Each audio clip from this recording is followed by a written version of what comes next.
Hi, everybody. Uh,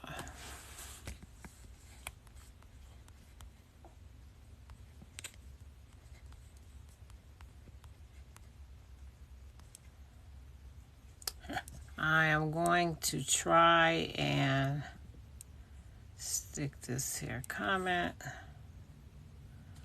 I don't know if it's going to stick, but we can try it.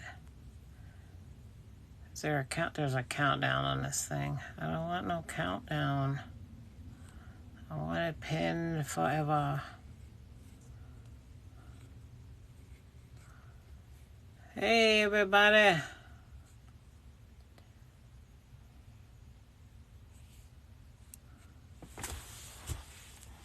I don't know if you can pin. I don't think you can pin a comment. I don't know. Well, I'm not going to worry about it.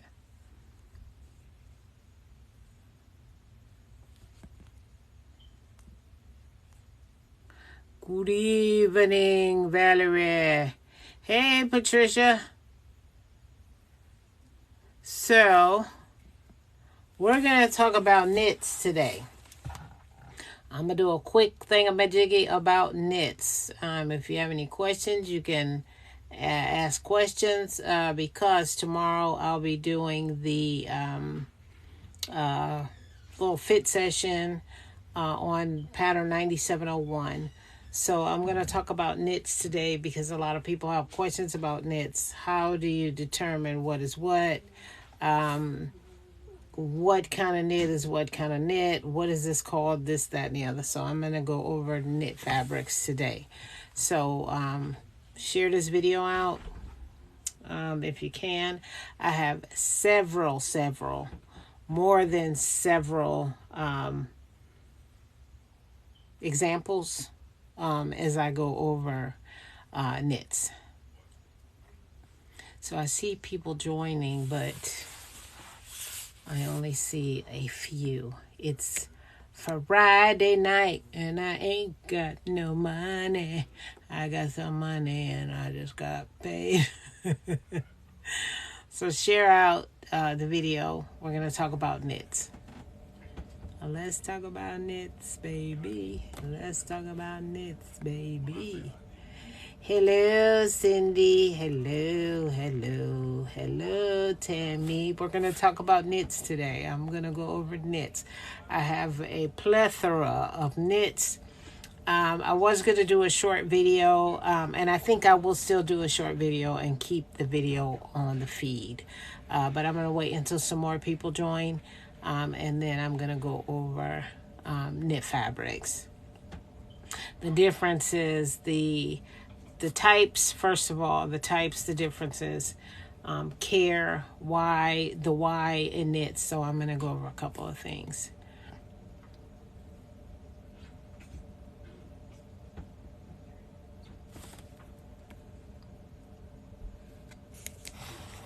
So I don't know if it is my Patricia, I see you're still out there. Is my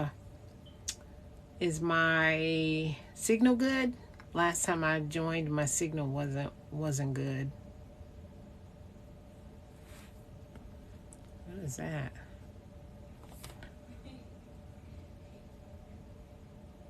Thank you, Sugar Booger. My signal's good? Okay, perfect. Okay, so I'm going to wait until I get at least like 15. You ready to hear what I have to say? Wonderful. Tammy, you might want to get a little notebook or paper and a pad so you can write some of this info down. I had expressed that I was going to do a little bit of knit video, and people said, yay. But I think I'm going to go in debt. And I think what's going to happen is, hey, Jana, the minute I get to talking, the room's going to fill up. And I don't want to have to start over. So I'm going to try and wait a little longer. So we're going to talk about knits today. Knit. So soulful. How you doing? Knit. We're going to talk about knits. So I got on my professor / auntie hat today.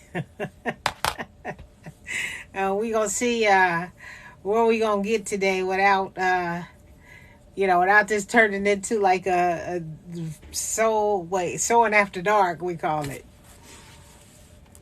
All right, so the numbers are kind of up here, so let's get into it. Okay, first of all, let's talk about knit fabrics. There's tons of types, and you may be just kind of like, oh my God, Professor Auntie, you know nothing about knits. Okay, well, I'm getting ready to school you, so get your paper ready. All right, so knits are stretchy. Everybody knows that. But there are different types of knits for different types of projects. And we get a lot of people that will stitch and sew a project, right? But they don't care to look at the instructions on the back that tell you what type of knits to use so that the project comes out right. So one thing that you got to remember as a sewist, okay, and a pattern sewer, PDF sewer, if you're following a pattern, period, doesn't matter if it's PDF or out of the envelope, when you see suggested fabrics, they're not just saying, hey, we suggest that you use these. The suggested fabrics are fabrics that have been tested and sampled, and people have made the garment using these fabrics, the best result. Okay, so they've gotten the best result. So that's what the suggested fabrics are on the back of the pattern envelope for, because they're to help guide you to choosing the right fabric for the pattern or said pattern that you have in hand. Okay, so now when it comes to knit fabrics, you'll see different types of knits or different names of knits. So because knits have different stretch contents, you can't use every knit for every knit project. All right, so we're gonna start with a knit called Ponte. So Ponte has a couple of names. There's Ponte di Roma. There's Ponte. Okay. The difference in the names are the difference in the content of the fabric. Regular Ponte, hey, Tyjri. Regular Ponte is a double knit, and it has only polyester. Okay? Ponte di Roma has polyester and rayon, and the feels are different. It feels more like a Ponte di Roma feels more like a cloth than a synthetic. Okay, so you can feel the difference, but Ponte di Roma and Ponte knits have the same stretch capability. They are called moderate stretch. Moderate meaning moderate. Okay, so now when you want to check the stretch of a knit, you go on the crosswise grain from salvage to salvage. And if you ain't seen my little video on the feed, check that out. Okay, so from salvage to salvage, let's call that east and west. Okay, east and west has a little bit of stretch. There is some stretch in Ponte. Okay, just enough ease for you to make a garment, and you can sit down in it, feel comfortable in it. You get a little bit of stretch out of it, and it's comfortable. Okay, so that's why this is a knit. You see a moderate amount of stretch. Okay, now when we take Ponte and we stretch it on the north and south or the lengthwise grain, there's not much stretch at all. Okay, and the north and south goes on the vertical of the body. So when you sit down, now we're talking about the north and south being worked. When you bend inside the side, now we're talking about the east and west. Okay, not a whole lot of stretch in a Ponte knit. That's why they call it moderate stretch, because it only stretches moderately. It stretches more. Hey, Nikki, it stretches more than a woven fabric, but it's just moderate stretch. Okay. A moderate stretch knit is good for a skirt, pants, a top, and a blazer. And the reason is moderate stretch knits are usually a little thicker and can handle a stiffer or a heavier weight interfacing. So you can make a blazer out of a moderate stretch knit. Okay, it'll hang nice once you put some interfacing on it. It almost turns into a woven. It takes the stretch out of the areas that are interfaced, but we do still have a little bit of give, and we do have the softness of a knit. Okay, moderate stretch knit. Ponte di Roma. These are moderate stretch knits. Double knit is also a moderate stretch knit. Double knit has, or Ponte, has more polyester characters and it feels more synthetic. You can actually see a little bit of a synthetic sheen on a Ponte knit or a double knit fabric. The drape is really nice in double knit. It's a little bit thicker and a little bit harder to sew. So you really need to test double knit before you sit down and stitch it. Once you get it cut out, take your needle and test out a double knit. Sometimes a ballpoint needle doesn't really like double knit because of the thickness. Test a ballpoint needle, test a sharp needle or a regular universal needle before you get started on your double knit or Ponte project. Okay, those are moderate stretches, which means east and west stretch is just a bit. The recovery is good. The north and south stretch is barely there. Okay, moderate stretch knits are good for blazers, tops, and bottoms. Pants, blazers, shirts, tops, not really a blouse, but like a sweater top or a top with a neck, because it has regular amount of structure already built into the fabric because it's thicker. Okay, so that's Ponte knit, double knit, Ponte di Roma. Those are moderately stretched knits. All right, now we're going to go into plissé or metallic knit. Let me get a metallic knit.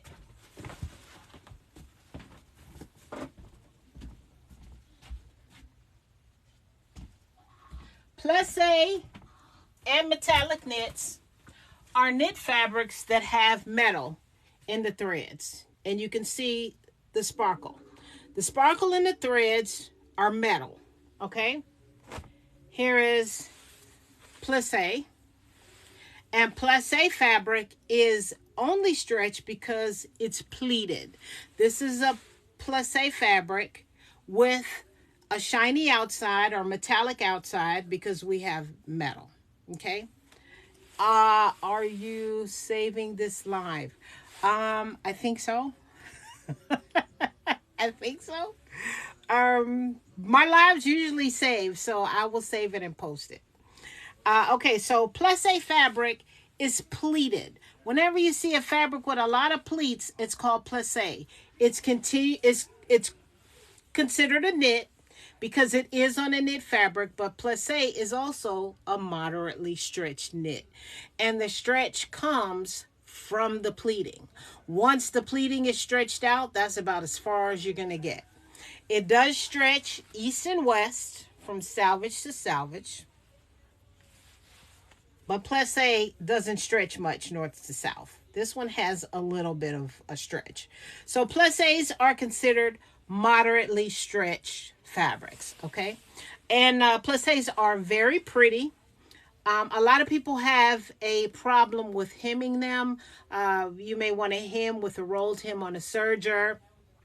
I usually turn it under and stitch it. You can use, this is a good fabric to also use a cover stitch on your hem. But you gotta really watch how you handle plissé, because if you stitch it wrong, what's going to happen is the pleating is going to come out of it and it's going to spread. So you got to watch how you feed it so that the pleating kind of goes under the machine and the machine sews in the pleating. Okay. So this is a plissé fabric. Plissé is a knit, and it's not always metallic. It's just that this piece is. I've seen plissé in metallic, and I've also seen it in solids as well. I've never seen a knit plissé fabric though. Well, yes, I have. Yes, I have. And it was a lighter weight. It was a lighter weight. So yeah, they do come printed as well. This is a rib knit, but this is also a knit with metallic or metal in it. Let's talk about rib knits. Rib knits are pretty flexible fabrics. They're good for necklines, cuffs, dresses, pants, skirts. What's nice about rib knit is it has a lot of stretch from east to west. East and west stretch, remember, goes around the circumference of the body. Okay, so this is why, and you can see the recovery, how it's popping back into shape. That's what recovery is. How does it look after you stretch it? Does it pop back into shape, and does it look normal? This is a good test to do at the fabric store when you're buying knit fabrics. How is the recovery? Is it going to have a good structure when I put my neckline on? Is it going to stretch out of shape when I wash it? Okay, definitely want to check recovery. And recovery, you check east and west. Okay, rib knit is good for cuffs and collars and anything that goes circumference. Cuffs go around the wrist, collars go around the neck, waistbands go around the waist. Not a good fabric for north and south. Okay, so what happens is, when you make, let's say we're making a little bodycon dress out of this rib knit here. What I'm going to have to do is add a little bit of length, maybe in the bust area, maybe around the boob area, because now when I sit down, because there's not a lot of stretch, hey, Stoney, not a lot of stretch in the north and south, when I sit down, it's not going to recover as fast as east and west. Okay, so that means on my vertical lines, I need to make sure I have enough ease in my garment that when I sit down and I stand up, that the butt ain't still sitting down. We want the butt to pop back to the body.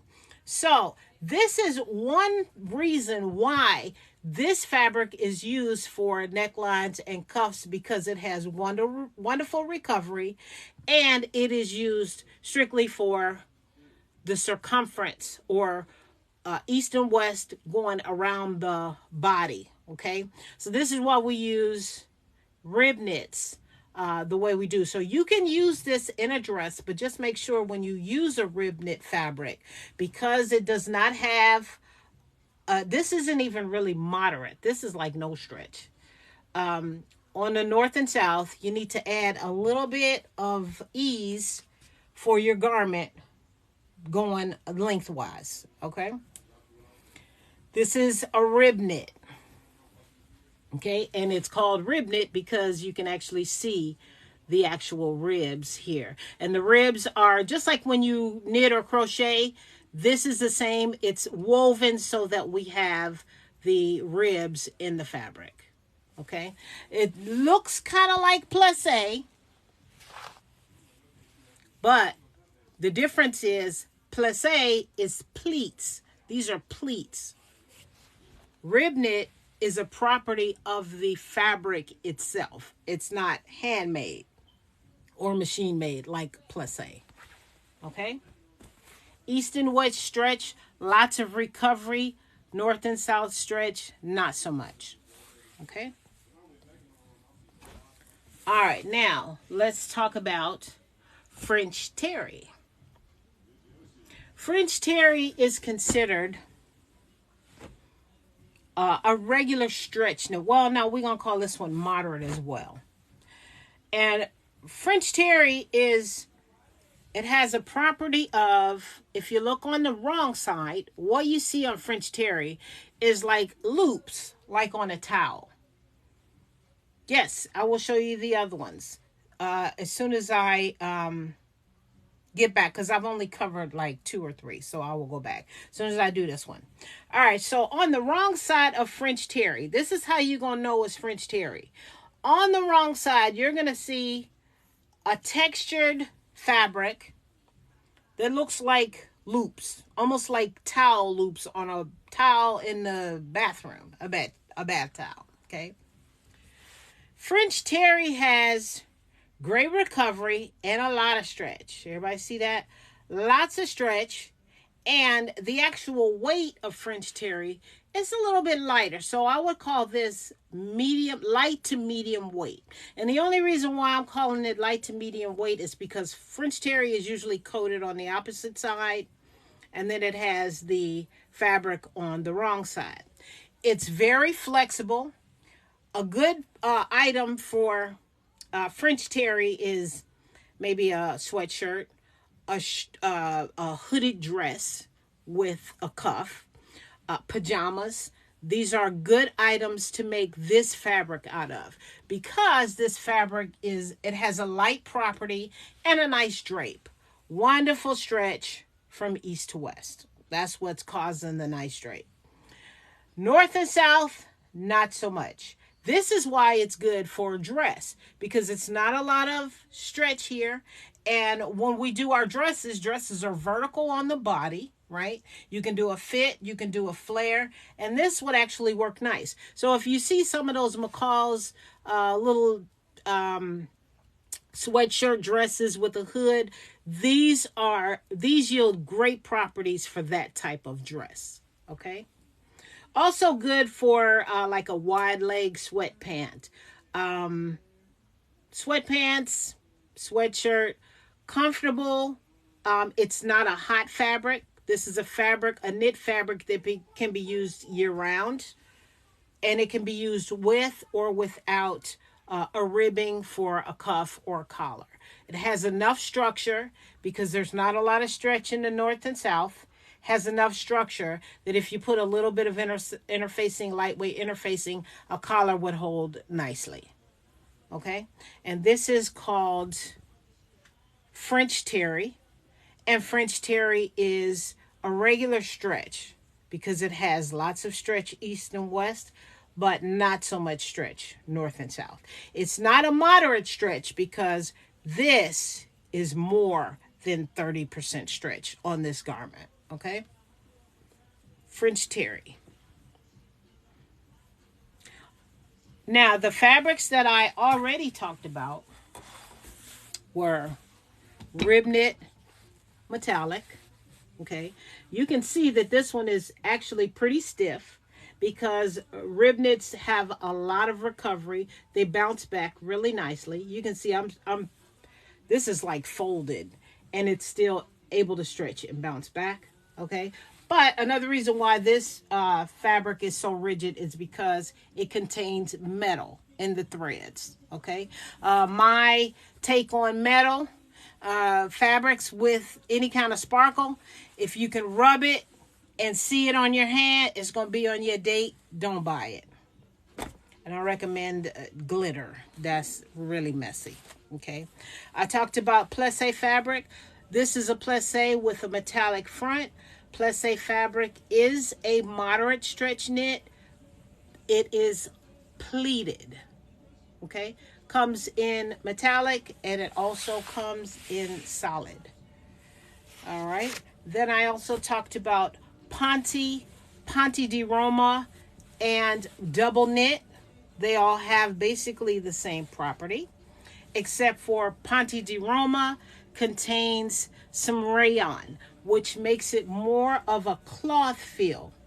Double knit and Ponte are polyester fabrics, and they have a bit of a sheen, and you can actually see the polyester. They're a little bit tougher to sew, so you want to make sure that you test your needle when you do a double knit, or if you do a Ponte.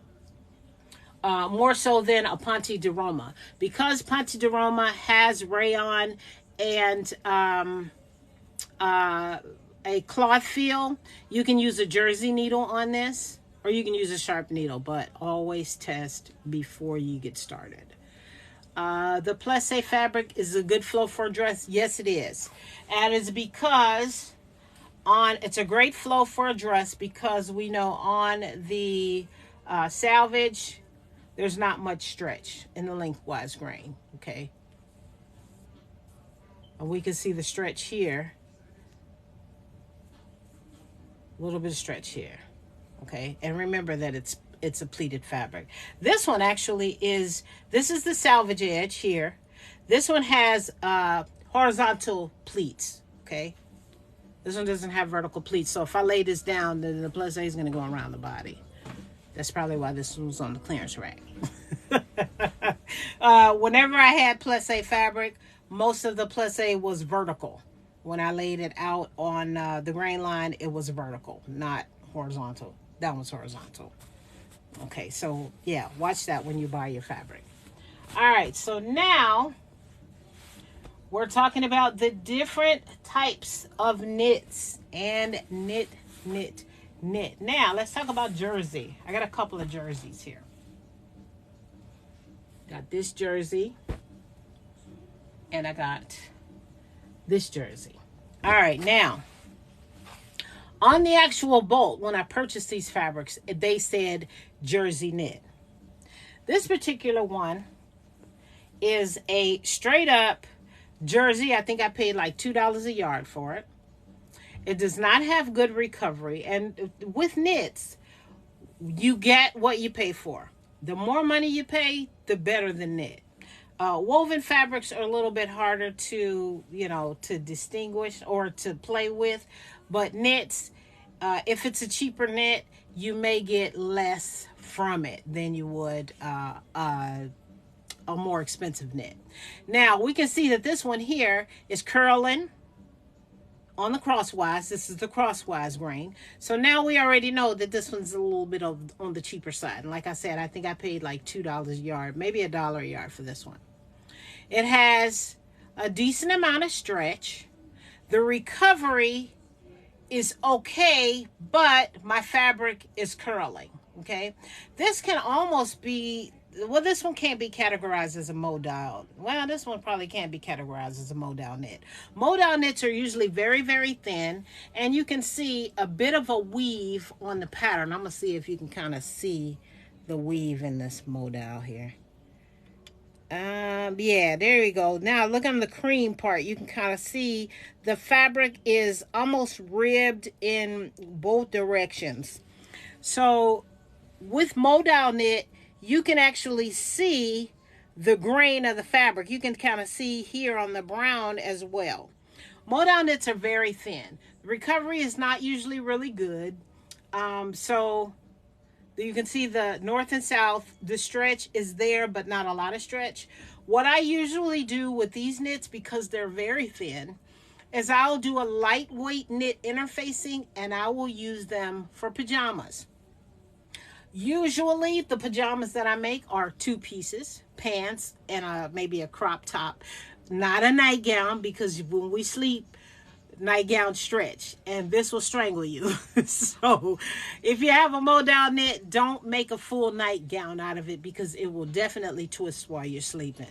Modal knits, like I said, are good for pajamas. They are not any good for underwear because the recovery is not that good, but it's out there. It's also a decent garment to use as a lining because it's thin.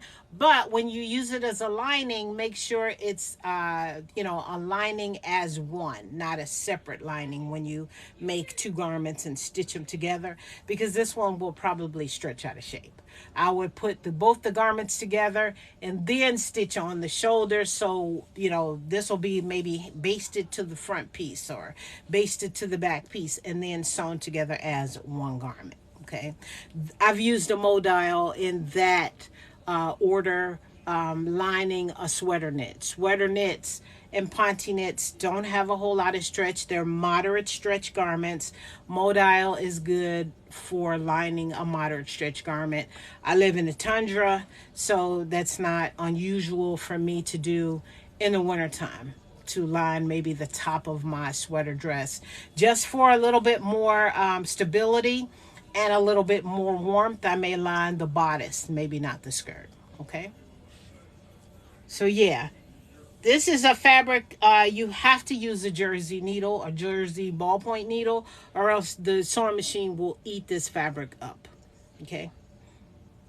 Not a lot of spandex, not a lot of elastic in these types of knits. Okay. So this is a modal jersey. All right. Now, this one is a moderate stretch. Oh, wait a minute. Is this a knit at all? Did I grab the wrong thing? Yeah, this is a moderate stretch knit. This is a moderate stretch knit, and this one has a lot of rayon. The rayon content in this fabric is quite large. Okay, so now we're talking about, if I'm not mistaken, I think the ratio might have been like 80-20. 80-20, 20% stretch, 80% viscose. I think this might be viscose. Viscose and jersey, something strange like that. But when we go east and west, we have a little stretch here, okay? Just a little bit of stretch, just enough that we have good give, right? So when you're making a waistband, when you're making a neckband, when you got that sleeve and your biceps are a little bit tight, we got a little bit of give in the garment that makes the garment comfortable. But then now when we're talking about the north and south, where's my grain? Oh, there's my selvage. North and south is on the selvage. Not much stretch at all. Okay. So once again, when you have a knit that has north and south that does not stretch well, it's a great garment to make a dress out of. It's a great garment to make pants out of if you want to do knit pants or a knit dress. Okay. All right. And this one has more cloth than it does elastic. So this is a viscose. Viscose has more rayon in it. This is a really nice feeling fabric. And lots of knits contain polyester. So what happens is polyester and rubber, pretty much. Okay. So what happens is when you put them in the wash machine, you don't have to worry about the color bleeding because the pictures are sublimated, printed, inked or whatever onto the fabric. Usually the backing is white. So when you wash it, you really don't have to worry about the fabric getting, what am I looking for? You don't have to worry about the fabric fading. How about that? Okay. Modal knit, however, is woven. It looks the same on both sides, just like regular cotton jersey does. So you want to make sure you watch this when you're cutting it out because it looks the same on both sides. You don't want two left arms, two right arms, two right legs, two left legs. That's what happens when your fabric looks the same on both sides. All right, so this is a rayon. I'm just going to call it a rayon jersey. This one has more rayon than it does jersey fabric or elastic in it. But it is still categorized as a knit because it contains the stretchy fibers. All right, now let's talk about ITY.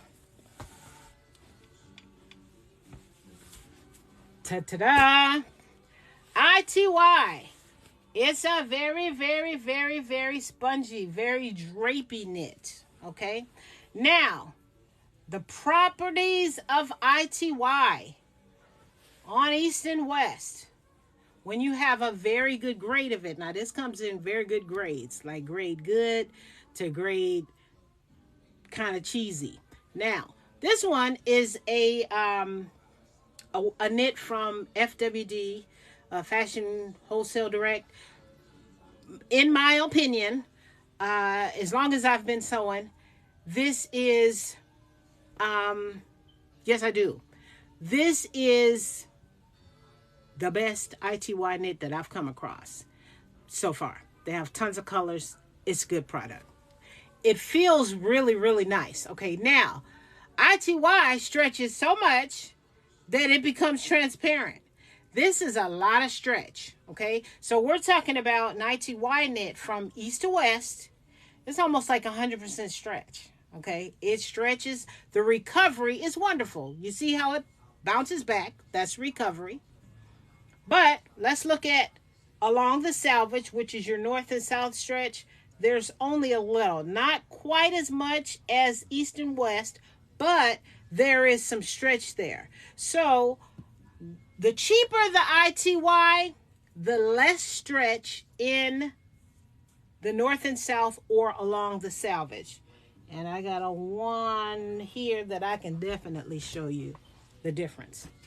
Here's another ITY knit that was purchased some years ago.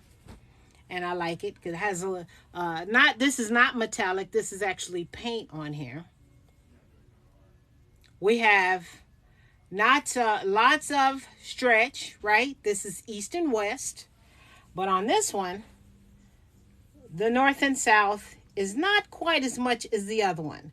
And that is because of price. Now, the better or the more money you pay, like I said, in any knit garment, the more money that you pay, the better the knit.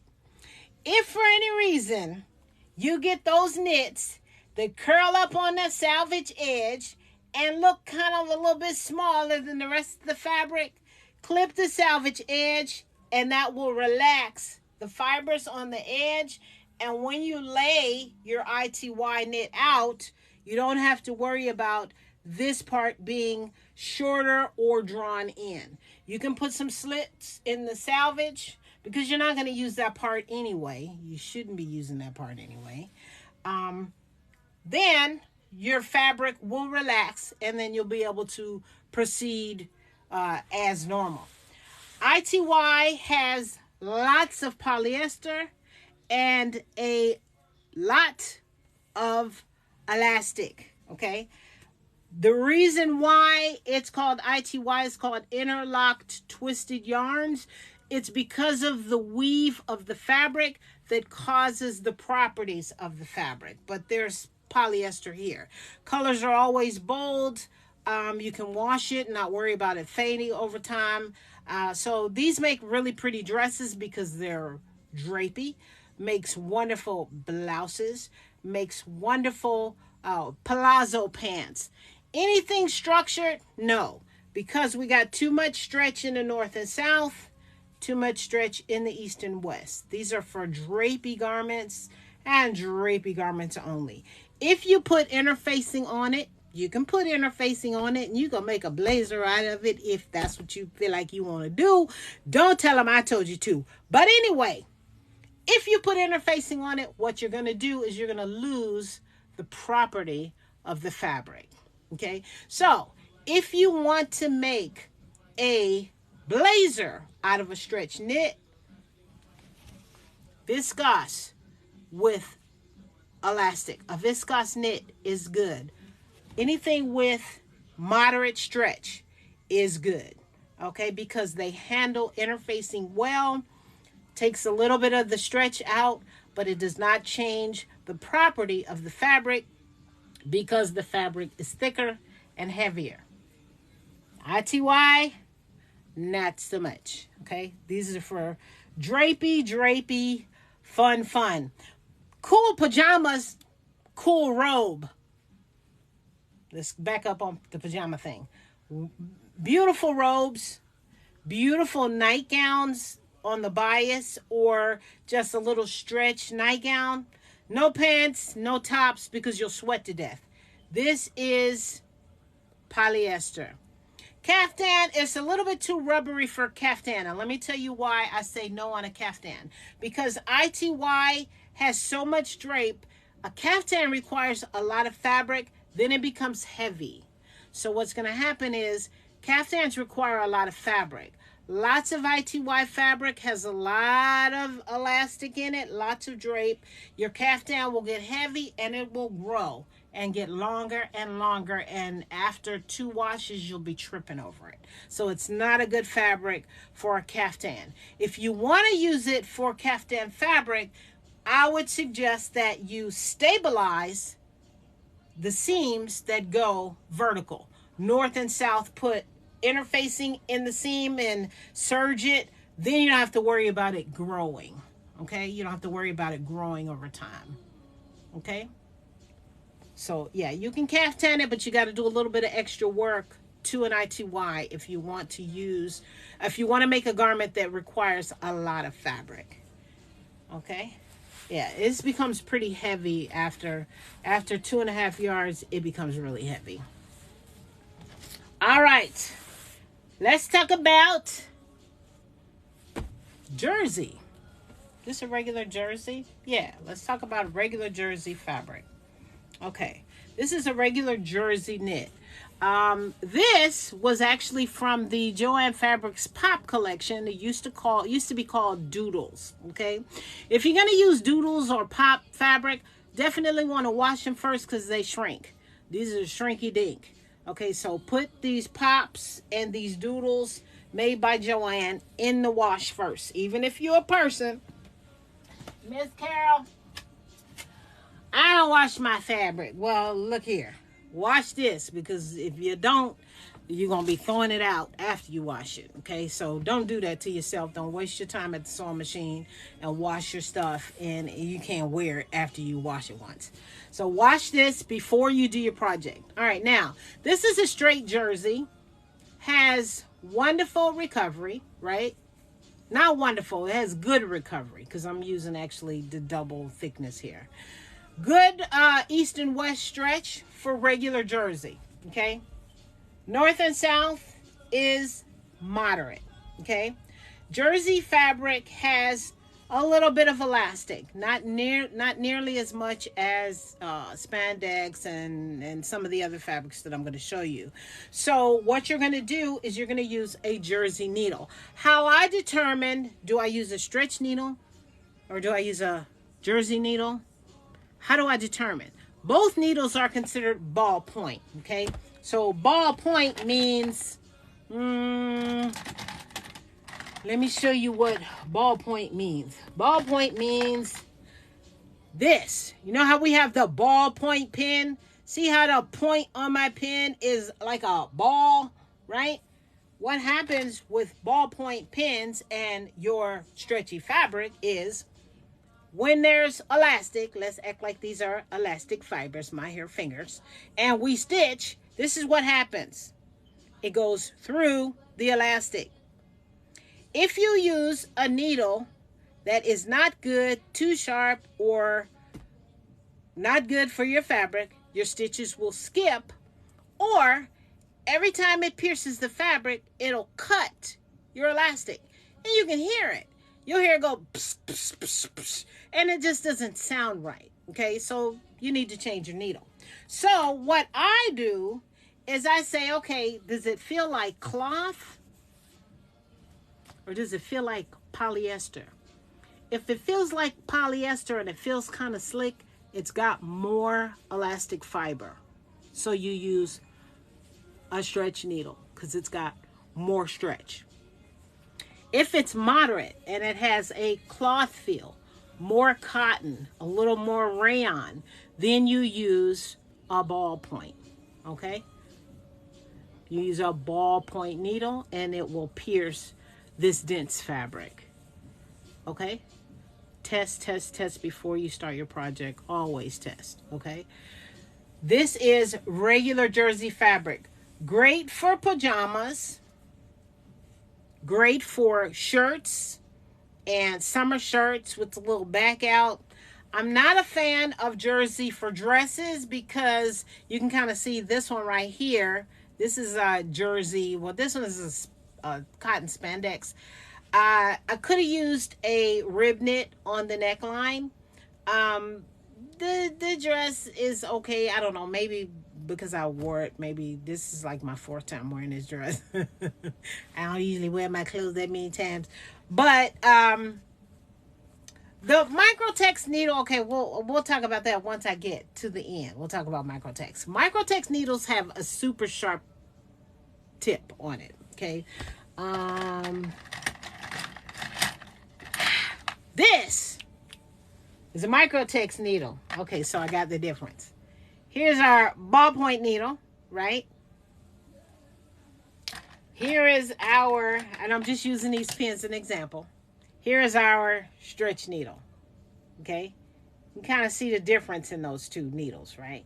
This one's a little sharper. This one's a little rounder, okay, right? A little dense. Here's a Microtex needle. There we go. That's a Microtex. Microtex needles have a sharper tip, so they're going to pierce the fabric much easier, okay? You can use a Microtex needle, but if you use a Microtex needle, make sure you're using the correct thickness on the Microtex needle. You want to make sure your shank is big enough to penetrate the type of fabric. So if the fabric feels kind of thick, your Microtex needs to be a 14. So what it does is it pierces the fabric and then it sends the shank through. It makes that hole and then the shank pokes right through. So you can do a Microtex needle with your knit garments, but I have had Microtex needles not work on everything. So I make sure I have all three. I have my ballpoint stretch, I have my jersey stretch, I have my Microtex, and I have my universals ready to go.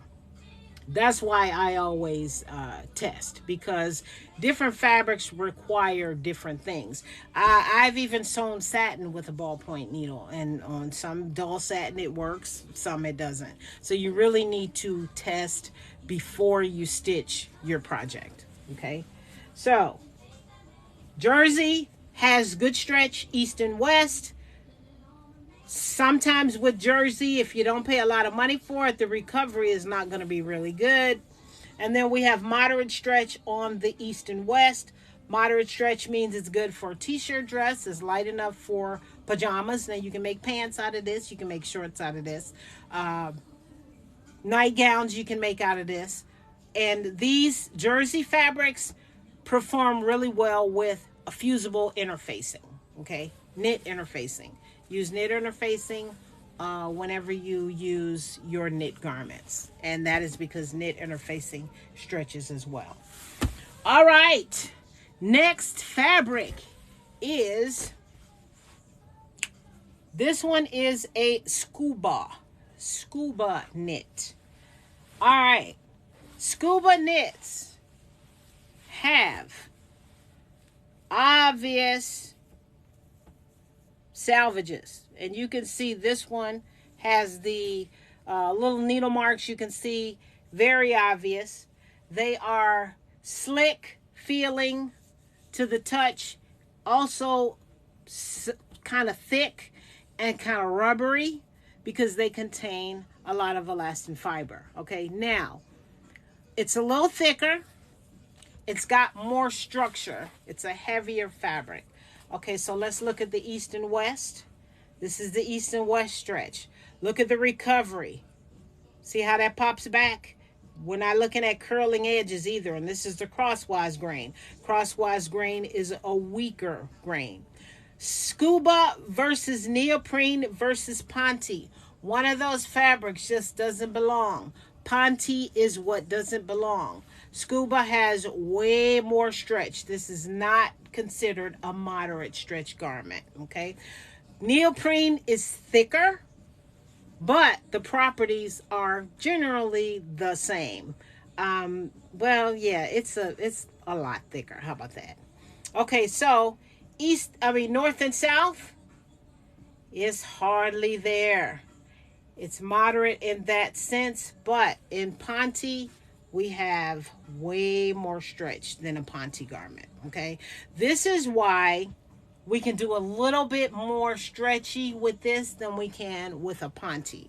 Also, because it has so much polyester in it, you're going to get bold colors, no fading, No stretching out of shape, just because of the properties of what's in the actual fabric. When you have a scuba and when you have neoprene, when you feel the two, the neoprene is obviously thicker to the touch and it's going to cost more. Okay, so neoprene is a very structured garment. It's very structured stretch.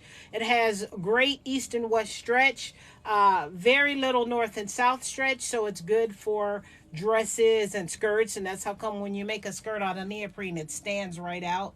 But you can, when you twirl it, it has some drape there because of the stretch in the east and west property, or the circumference that goes around the body.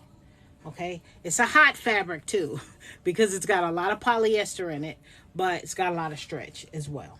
Okay, feel, and touch, and you can feel the difference between scuba and neoprene. They actually feel different. They really do. So the next time you see the two at the store, if you see a scuba knit, go get it and get the neoprene and feel them, and you'll see that the neoprene is going to be much heavier. Okay, neoprene is what's used on the scuba outfits, not scuba knit. Scuba knit is just a it's just what they call fabric, but neoprene is actually what those scuba outfits are made out of. Okay.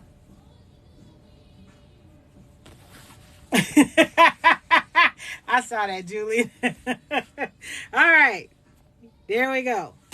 Let's talk about, next we're going to talk about cotton spandex. All right. Cotton spandex is just that. It's a mixture of cotton and spandex. Usually the spandex content is low. We're talking about 6% to 5% to 4%. Me, myself, when I buy cotton spandex, I like to see 5% spandex and then the rest cotton. It has a brushed cotton feel, okay? Brushed cotton is nothing but polyester and it's treated. Then we got cotton spandex, which is actually cotton that has spandex fibers. Cotton spandex is a very heavy fabric. This is a fabric that when we're talking about a whole lot of it, it's pretty bouncy. If it's a bouncy fabric, you can bet that it's cotton spandex and that it has spandex in the yarns. This one requires a stretch needle because on the east and west is the crosswise grain. We have a lot of stretch. There's a lot of stretch. And the recovery is wonderful. See my flower stretch? And now it's coming back. Great recovery on cotton spandex. Good for underwear. Wonderful for panties and men's garments, men's undies. Here's our north and south. Look at all of that stretch in the north and south. So now this stretches on the vertical seams of the body and the horizontal seams of the body. So cotton spandex is wonderful for a sundress. If you can do a maxi, it's because it's a heavy fabric. It's gonna flow. When you walk, it's gonna pop the legs, pop, pop, pop, pop. And that's always cool looking. It's light enough that the wind can blow it. But it's not a structured fabric. So it's not a good fabric for a blouse. It's not a good fabric for a jacket. It's good for a cardigan because cardigan has wings and it's larger that falls away from the body. So it allows the drape and the property, but it's not good for a structured fabric. You can use a knit interfacing for a, maybe you may have like a mock neck and you have cotton spandex. Lightweight interfacing, knit interfacing works well on this to add a little bit of structure, but it does take a lot of the stretch properties. There's a lot of it, a lot of stretch, but if you put a little knit interfacing on it, it still stretches enough for you to get your big head through, okay? So don't think that that's not going to happen, all right? Where would you find that in the fabric store? In the knits, in the knit department, you will find cotton spandex. Make sure you look at the little labels that are on the bolts, because they also have the percentage of how much cotton, how much spandex, how much polyester, how much cotton. If it's a blend, how much linen, how much polyester, how much wool, how much twill. So you'll look at the blends on the label. It's not just the name of the fabric and the width of the fabric. You can have the content and also the care, okay? Cotton spandex, wonderful, wonderful summer fabric. Good for underwear. Well, great for underwear. Panties and men's drawers, as Julian calls them, drawers. Great fabric for that. I did a test some years back. I made myself like 15 pair of underwear, and I tried all these different knits. And some of them gave me wedgie. Some of them dropped off my waist. Some of them were only held up by the elastic. But this one withstood the washing, the sitting, and everything else. So good for breeches. Okay, and also summer clothes, tops. These make good shorts, you know, those little outfits with the little yoga band waist shorts. Yeah, good, because it has a good drape to it. Might be a little bit difficult to work with because it's sticky. You can see it's sticky, especially the brushed polyester. It has a sticky right side, so I would suggest that you tap the fabric like that, get some air underneath it, and then that way your layers, when you fold it, they'll lay right on top of each other. Because yeah, it's a sticky fabric, so that might be a little bit of a pain, but it's definitely worth it. This is also a wonderful fabric. It's machine friendly. In the serger, this stuff is just absolutely wonderful. Doesn't stretch out of shape, or if you do give it a little bit of tug, the recovery comes right back and you don't have to worry about your fabric doing the wave. Okay, moderate stretch. You want to put a little bit of interfacing or something to stabilize the shoulders, to keep your shoulders from stretching out of shape. All right, that's cotton spandex. Now I have three more knits to cover. Let's talk about swimsuit fabric. Is this my swimsuit fabric? This is a swimsuit fabric here. Swimsuit fabric is lycra or spandex, usually 100% of each. And it is a 4-way stretch. East and west and north and south. That's 4 ways, okay? When we have even a little bit of, we have about 30%, let's say 30%, no, not 30, I'm saying let's 40% stretch both directions. That is considered a 4-way stretch, okay? This one, that's about 40%. So I would consider this one a 4-way stretch, but I would make a swimsuit out of this because the actual fabric itself, it's got too much cotton in it and it'll just soak water up. We'll need that. We need water to soak up and dry off. Okay, now, lycra, spandex are 4-way stretches, stretched in both directions. The properties of the fabric are to be moisture wicking, which means that when they get wet, they dry. So when you make that swimsuit out of the swimsuit fabric, not only is it going to be smaller in nature, because that is the nature of the fabric, when you get out of the water, you'll be dry in 5 minutes and you won't be walking around with a wet crotch. Okay, so when you make a swimsuit, please use swimsuit fabric. Don't use scuba, because scuba is what you do when you jump off a boat. No, there's just a fabric name, okay? So, swimsuit fabric is for swimsuits. All right. So, two-way stretch. I'm sorry, four-way stretch. North and south, east and west, 100%. Same stretch in both directions. Okay?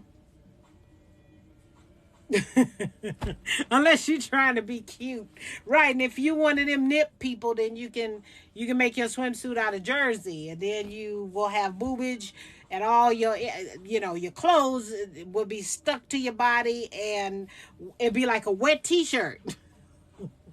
hence the words wet t-shirt. Okay, so lots and lots and lots of elastin in this fiber. So you would use a stretch needle to go through the elastic. Okay, not a regular needle, because the regular needle will pierce the elastic. And as soon as you wash it a few times, you'll actually see the elastic coming through the actual garment. You'll see the little bitty white pieces of fiber coming through. You don't want to do that. So make sure you use the correct needle for Lycra and spandex. And this is why we use it for swimsuits, because of the properties and the way it handles water, and also for athletic garments. When you're sewing athletic wear, we sweat. This fabric repels the water, and it dries the fabric. Okay. Whenever you sew, and this is a tidbit, whenever you sew anything that's knit, our machines have a default stitch. So if your default stitch is 2.5, 2.4 centimeters, that's usually what's on a machine, you want to elongate that stitch to 3, maybe 3.2. Not sure what the top number is on your machine, but open up that stitch when you sew knits. If you want to watch what happens, put your machine, this is just a little experiment. Put your machine on the basting stitch, which is the highest number that your machine goes up to, be it 5, be it 7, be it 9. Put a small tug on the fabric and let it go through the machine. When you pop that fabric out, your stitches are going to look like zigzags. Okay? That's why it helps to stretch. So do that little test, and you'll actually see what happens when you stitch on a basting stitch and you pull your fabric. So what will kind of help you with, so you're not pulling your fabric like this when it's going through the machine and you're pulling it from one side. We don't want to do that. We want to learn the correct tension or the correct tug that we need on a specific fabric that we have. So that is a wonderful way for you to test. You should not be seeing obvious zigzags from your pull test. Okay, we should see very narrow, very small zigzags from our pull stitch, and then you kind of know how much to pull. What's the give? How much should I pull this fabric as it feeds through on the straight stitch? Okay, so when you're doing your straight stitch. All right, hear that, Tyjeri? Open up that stitch, or else you're going to perforate your fabric and it's going to tear and rip, or it's going to the stitches will be skipped, especially on heavier fabrics like ITY, swimsuit fabrics that contain a lot of elastic. All right, and the last but not least, let's talk about mesh. Let's talk about mesh, baby. Let's talk about mesh, baby. What is this one? Oh, that's not a stretch. All right, I got some power mesh, and then I got some decorative mesh that I could make an actual garment out of. Okay, let's talk about regular mesh. Okay, now, the two meshes feel the same. And the only reason why they feel the same is because they are fabrics that contain holes. Okay, Not big holes, but little holes. Okay, so it's actually a meshed garment. Here is a larger mesh. The holes are obvious and large. Same thing, but now we're talking about micro-sized holes. Okay, so now this is a decorative mesh. Okay, now mesh does not look the same on both sides, but it can be a little bit tricky to determine. So what I do for mesh to keep the holes to a minimum, I don't want to poke a bunch of holes. I put a piece of tape on my mesh and I write front and back on the pieces, or I put left sleeve or right sleeve or whatever. I tape it and then I write on it with said Sharpie so I can see what the front of my garment is and what the back of my garment is. Okay, I don't take it off usually until my garment is almost done and my right and wrong sides are obvious. Okay, now this one is transparent. You can see me, I can see you, I can see my phone through this fabric. Now, north and south, this mesh does not have a whole lot of stretch. So this is appropriate for garment sewing. I can make a dress out of this or cover as a dress. I can make a little jacket. I can have the see-through sleeves. I can have the see-through top. Because of the structure, it does not have a lot of stretch on the north and south. This is my salvage edge. You can see the holes from the manufacturer on the salvage, usually pretty obvious on mesh garment or mesh fabric. Okay, the east and west fabric, wait a minute, let me find the east and west stretch, is quite large. Okay, now because this is quite stretchy, this is not a mesh that I would use as a support. Okay, this is strictly for garment sewing. Okay, no stretch on the north and south, too much stretch on the east and west. So this is used for decorative sewing on the neck, on the sleeves. Okay, this is decorative mesh for garment sewing. Okay, it's not support mesh. It's very soft, but it still has the structure for garments on the north and south, which means that the drape is going to be nice. It's going to feel good on the circumference of the body. This is a good garment to make like a little see-through jacket. Like I said, you can do nice sleeves with this. So this is a decorative mesh for garment sewing. Now let's talk about power mesh. Different properties. All right, here's power mesh, and we're going to be using this tomorrow if you're joining me tomorrow on the Zoom class. Power mesh is stretchy north and south. It's also stretchy east and west. This is a four-way stretch mesh. Okay, north and south, east and west. My garment mesh, however, is a two-way stretch. No stretch on the north and south, lots of stretch on the east and west. Okay, so this one has the stretch properties of a regular fabric. It's just mesh. This one is north and south, east and west. This is a four-way stretch. Now, power mesh is woven much tighter than this garment mesh, okay? It's softer.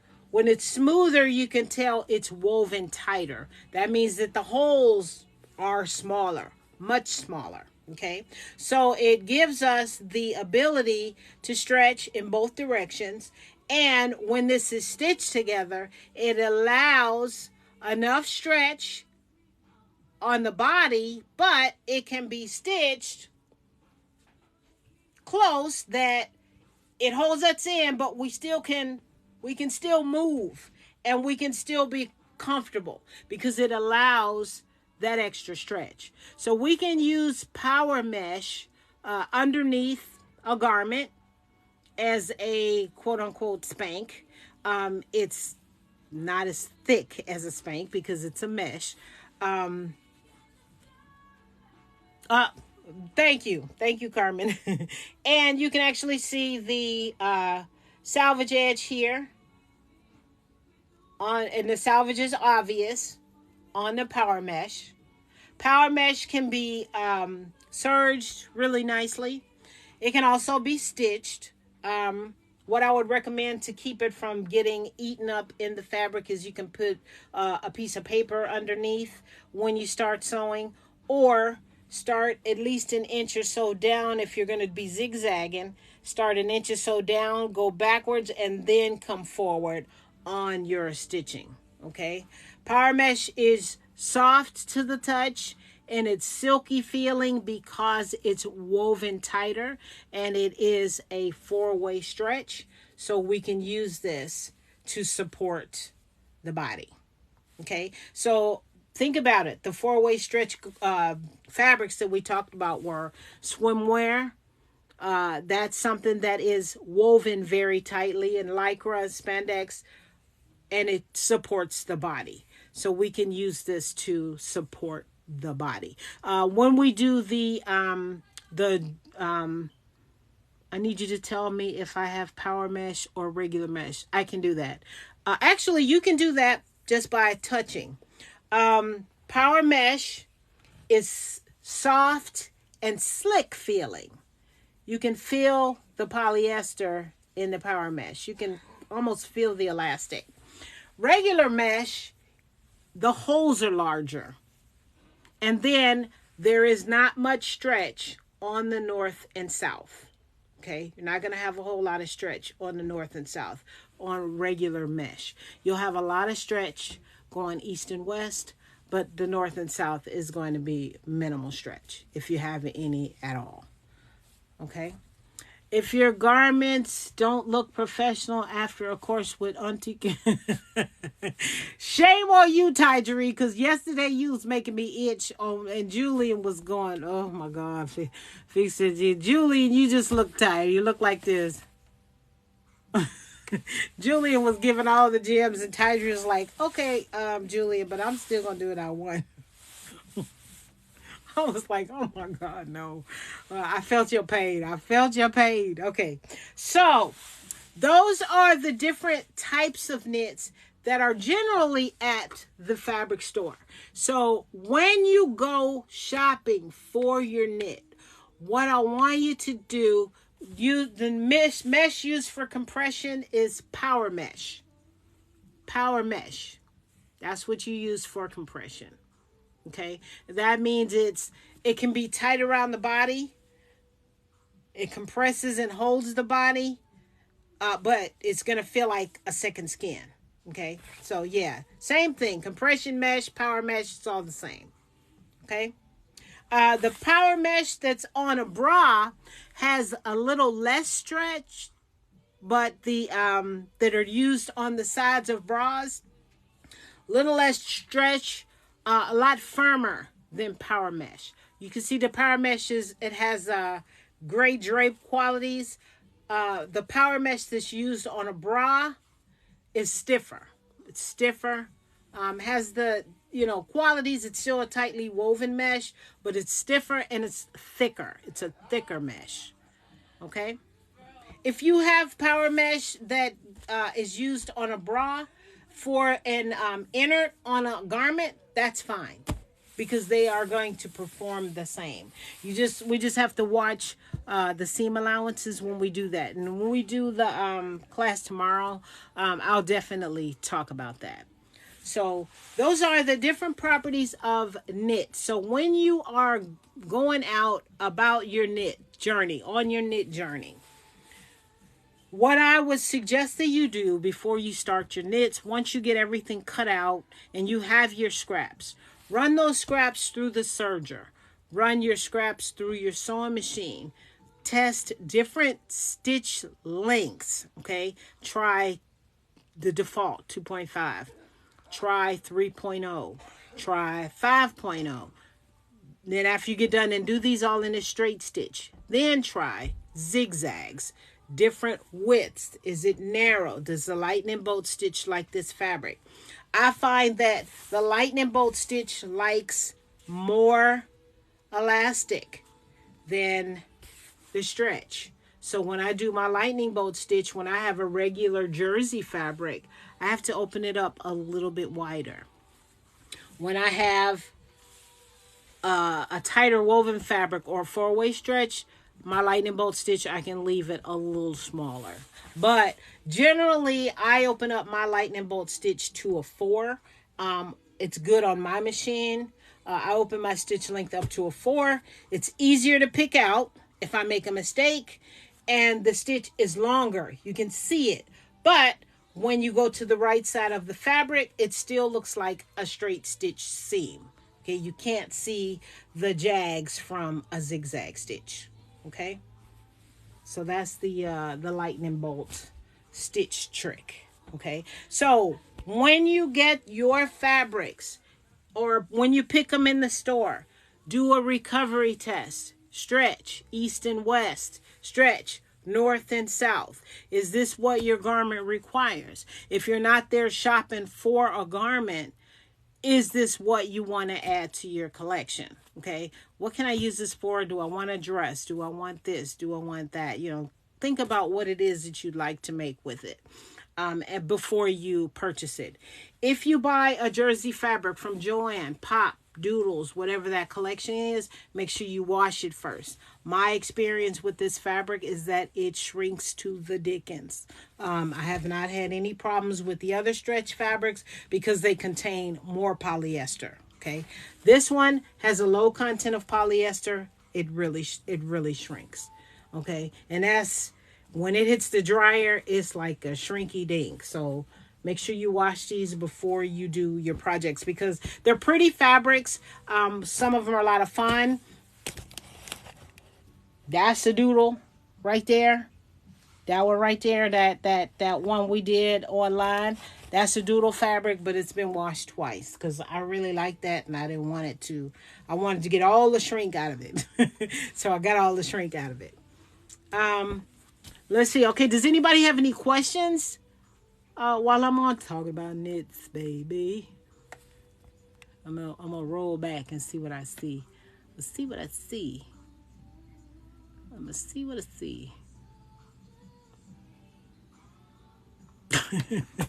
I just saw that about Tyjeri and the pedal. I saw Tyjeri's thumb like, I'm like, she ain't got, Lord have mercy, she is not used to a pedal. Alrighty.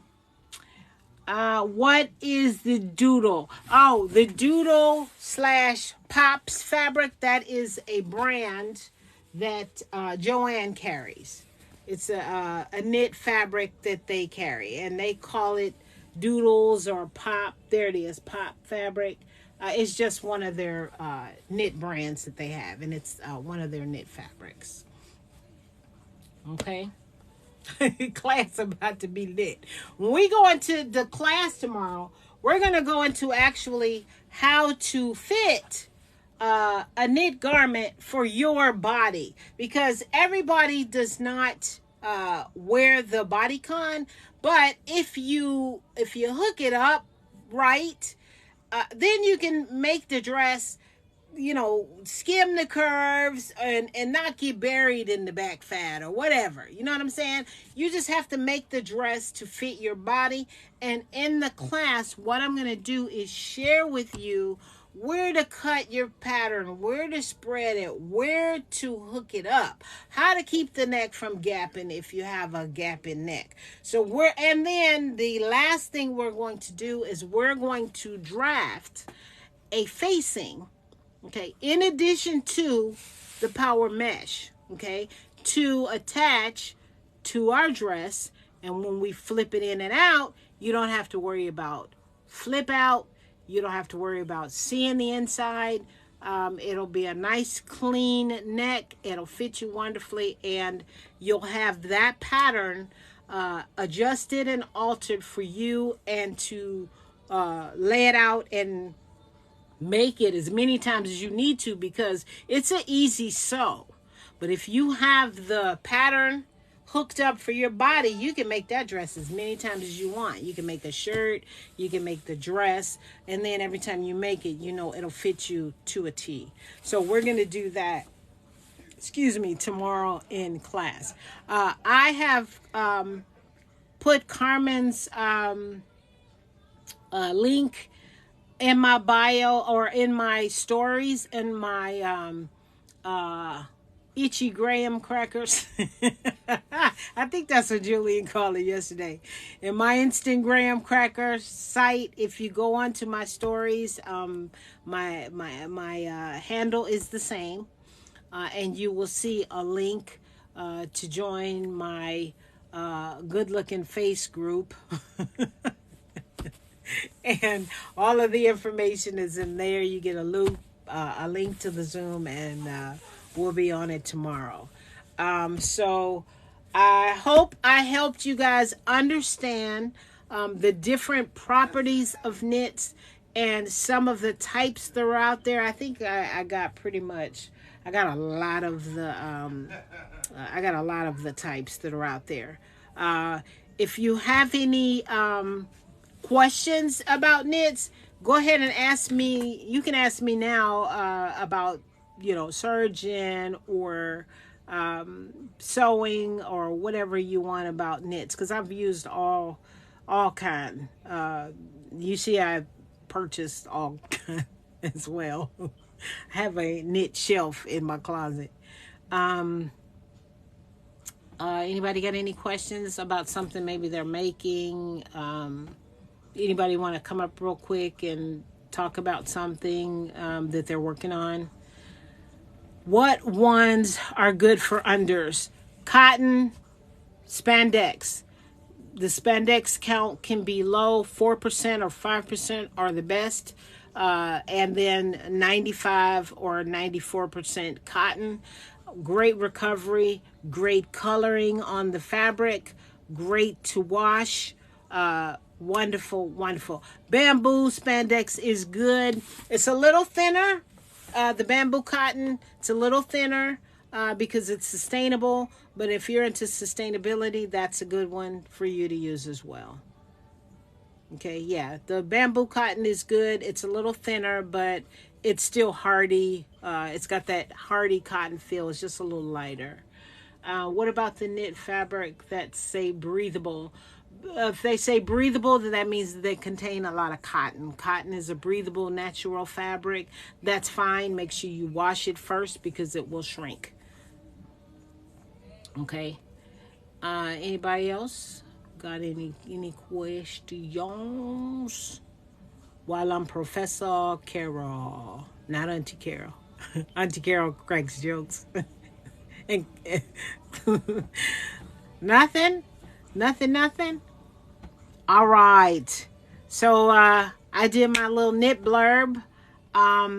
If anybody has any questions, I may do like a little blurb like I did for grain and nap fabrics like I did. Do you recommend a walking foot? No, I don't recommend a walking foot. What you need to do is get the walking foot that is compatible with your machine. That's what you need to do. So you can get you the walking foot that works with your machine. You're good. Yeah, I've had several of those too. And each machine, walking foot for each machine. Whatever your machine is, whatever the shank, is it a high shank machine? Is it a low shank machine? Get you a walking foot that's compatible with your machine. Oh, I just seen some birds fly by. That's pretty cool. Thanks. Wovens next. Yes, wovens. There's quite a few wovens that could be covered. Like there's boucle, there's poplin, there's lots of different wovens, and we can go over wovens. I'll do a woven video And I'll have the examples out so you can see that. But eventually what I'd like to do, and I will probably do a Zoom class on plaid matching. I know some people have questions about matching plaids, and it's really not as hard as everybody thinks. It's just time consuming because you have to work with a single layer at a time. So I'll go over plaid matching. I am getting ready to take a trip to New York, and I just bought some plaid fabric today. I'm making myself a two-piece outfit out of this plaid, and I'm going to put the waistband will be on the bias, the cuffs will be on the bias, and the collar. Everything else will be matched. And I think what I'm going to do is I'll photograph the steps and do a quick video on how to lay out and how to identify plaids, or how to identify fabric when you're matching, because fabric is actually laid out in a pattern, and if you understand the actual pattern, you'll know exactly where to lay your fabric so that your two pieces match. Okay. It makes such a difference in the printed garments. Now, how many times have you said to Julian, oh my God, that pattern matching, right? So I mean, it's not as hard as everybody thinks. It's just, I was taught that when you make a men's shirt, the pockets should be invisible. And so, yeah, that's what you do. Unless you turn it on the angle on the bias. But yeah, pockets are supposed to be invisible. You're not supposed to know they're there until you pop a pencil in there and everybody says, ooh, you put a pencil in is there a pocket on that? Yeah, so it's once you got it and learn the tricks, then if you do it and you don't match, you're gonna you'll be like, holy smokes. Now I'll tell you what I do not match. I do not match small patterns because the eye can't tell, and I don't match busy. If it's really busy, I don't match. But I will match large pictures. I will match plaid. And the stripes. I will match stripes. Something about me and stripes. I cannot do a striped garment. If they're micro stripes or stripes that are like 1/8 of an inch wide, no, I won't worry about that because the eye doesn't see that. But if they're at least 1/2 of an inch wide, then I need to match those. That's just a me thing that happens here. All right. Okay, well, I guess thanks for the likes, Lynn, and all the little Giphy gifts. I guess if nobody else has any questions, I guess then we can call it a nighty night. So I'm giving y'all an option now. And don't be asking me no knit questions when I be interrupting somebody's live. Thank you, Patricia. Patricia's one of my regulars, y'all. She knows how I do things. All right. Oh, I got some hearts from Terrence. Terrence, I almost bought a fabric today to match your headbands. Hey, Mika. Thank you so much. All right, Tyjery. Thanks, Tony. Tyjery. Don't just be listening now. Hey, Creedy B. Did you get your folder out? All right, you guys. Glad you enjoyed the live. Remember, if you need me to go over anything, just hit me up in one of them lives. Y'all know I'm sorry I go on late for all of you all that are sleepy, but this is my witching hour. I'm a night owl, y'all. So, all right. But no, we'll be working tomorrow. You gonna have to behave because you're gonna be live and people gonna be like, who is that? So I hope to see you all tomorrow on the live, and come with your pattern, come with your mesh, some interfacing. Real quick, let me show you guys something real quick. This is like a quickity quick. Um,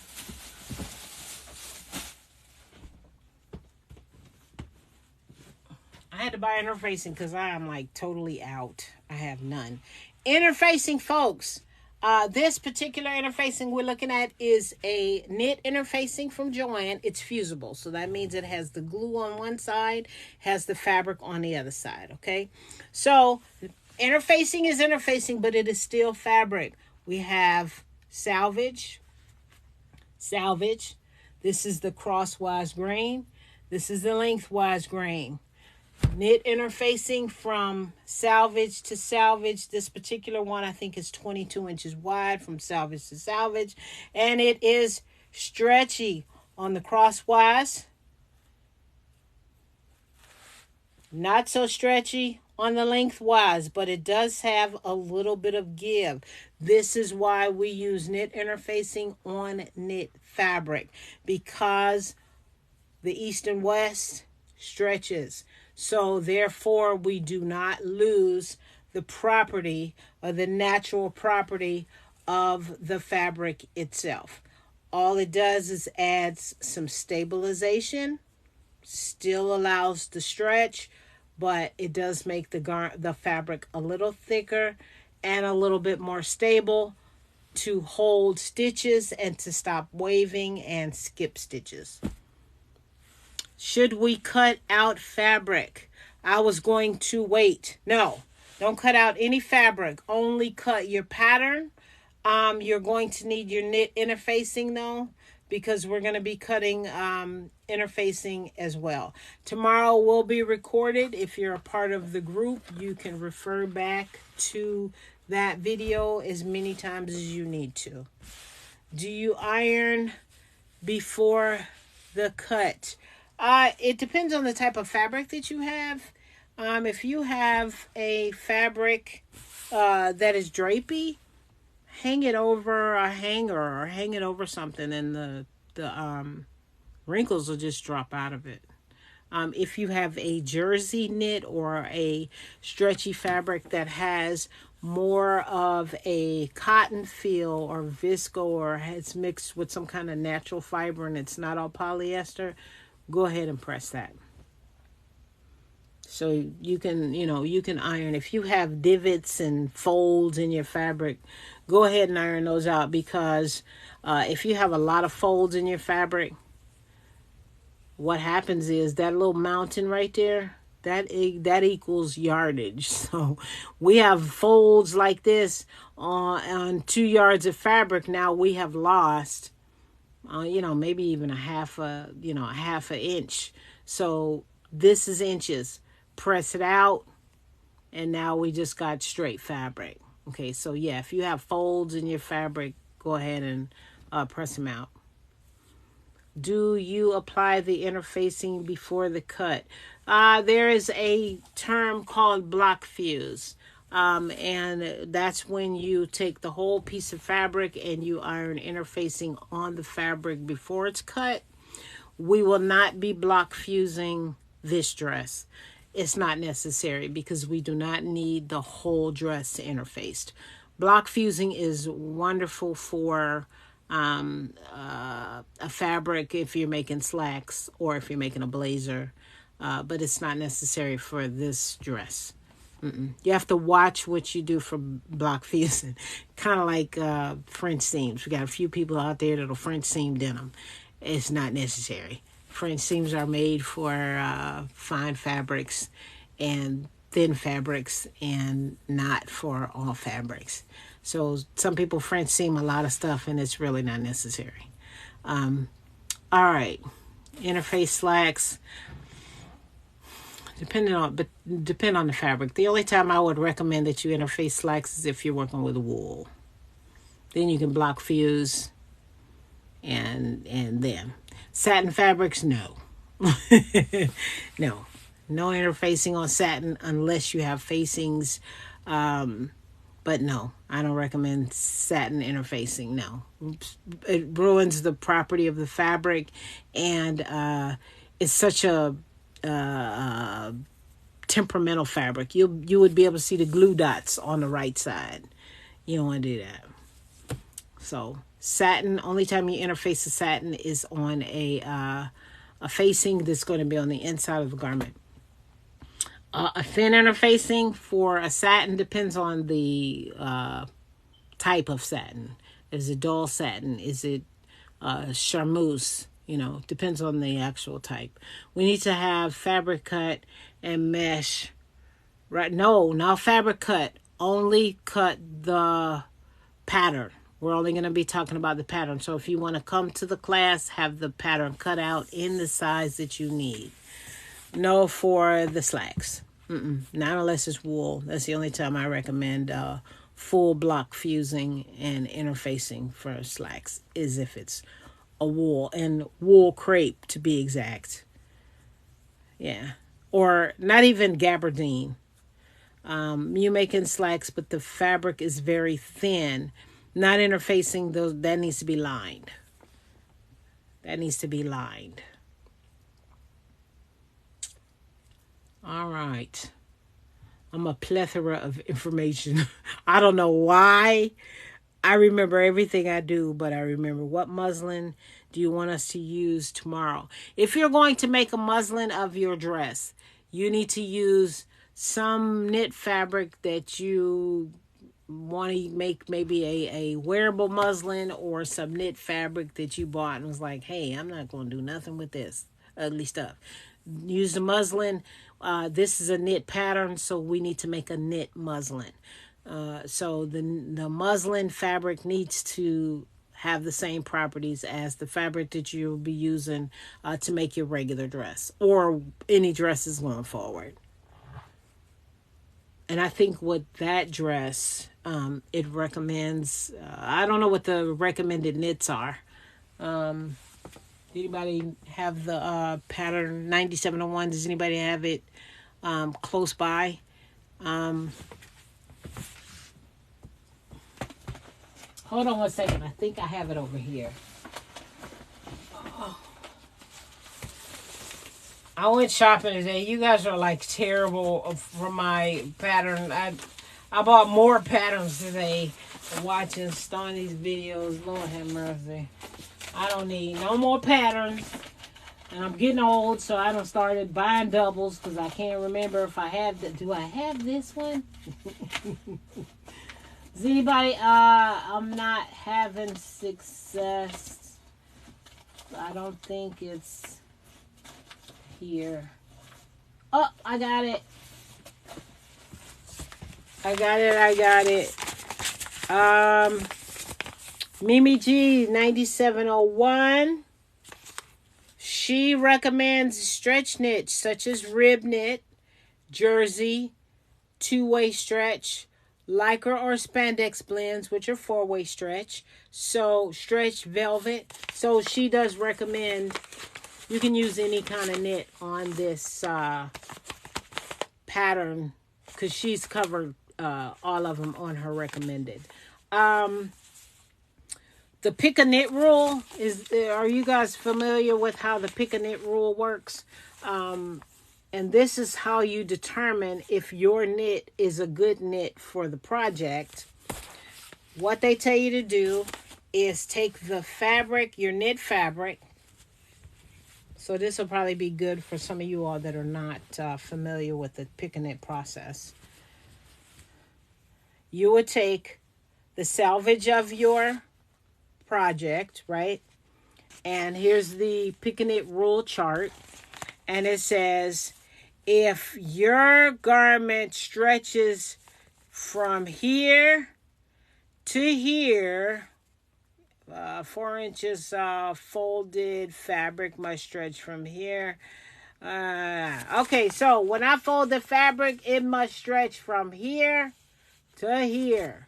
So let's give it a whirl.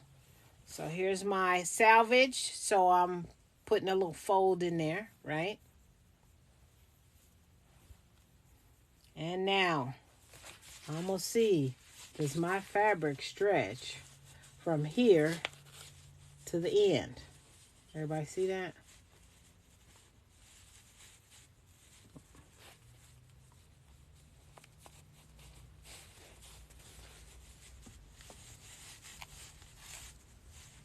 It does. Stretches past there. Oh wait. Or do I need to start? I need to start at the edge here.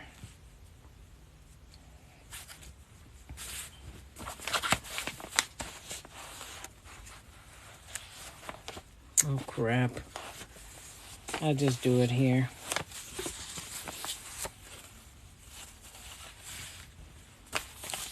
I don't have my glasses on, and I don't know what I did to my glasses.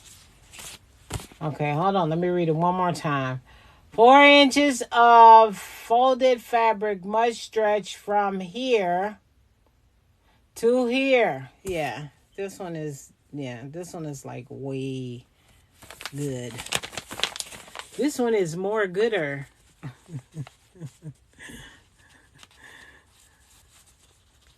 It stretches past. It's way more stretch. We stretched this one. So this one is like way good. This is a ITY. So any of these knits, all of them stretch east and west, and this is an east and west stretch, not a north and south stretch. They just want you to start at the selvage and stretch it. But if you're forcing it, then don't use it. So I don't think a Ponte knit is good for this, because you can kind of look at what she used. It's very, very close to the body, and it's hugging, but it doesn't look uncomfortable. So this is probably a ITY knit, that what she's wearing, or some kind of cotton spandex. Okay, you can actually see it's got good recovery because it fits her really well in the hips and through the middle. And it's a tight look, but it's not an uncomfortable look. Okay, so what we're going to learn in the class tomorrow is where from the shoulder to your bust line. What's the distance from your shoulder to the bust line? And we're going to do that. If your shoulder and your bust hang a little lower, we're going to draw a line, and we're going to make the bust line where you need it. Where to the hip line do you need to have some extra room in the hips? Is this neck too wide? Is it gapping here in the middle? We're going to fix that. Instead of sewing fabric to mesh, we are going to be sewing fabric to facing. Mesh is going to be in the body area. We are going to learn about how to stitch the mesh in here so that it acts as an underslip, and the top fabric just lays right on top, okay, and smooths out the body. So those are things we're gonna learn tomorrow. We're gonna learn how to adjust the sleeve so that the sleeve fits comfortably. It's not too big or it's not too tight. If you have a bicep issue, I'll show you how to do a bicep adjustment, so you can open up this area a little bit so it's not so tight on the arm. So we're gonna make this so that the bodycon fits you and your body, and it's not tight or ill-fitting. Okay. All right, I am done. I'm getting ready to cut my pattern out and get everything prepped for our class tomorrow. And then I'll see you guys tomorrow, 1 o'clock Central Standard Time, 2 o'clock Eastern Time. And those of you on the coast, gotta work it out. And that's it. So join Carmen on BSN, has a link to my group. Get in the group, answer the questions, get the link, and I'll see you tomorrow on the Zoom. All right, y'all. Come with your questions too. If you have some questions, we'll be open for questions in the session. The session is not timed. It'll last as long as it needs to. Okay? All right, y'all. Have a good night. Thanks for joining me. And I will talk to y'all tomorrow. Bye, y'all.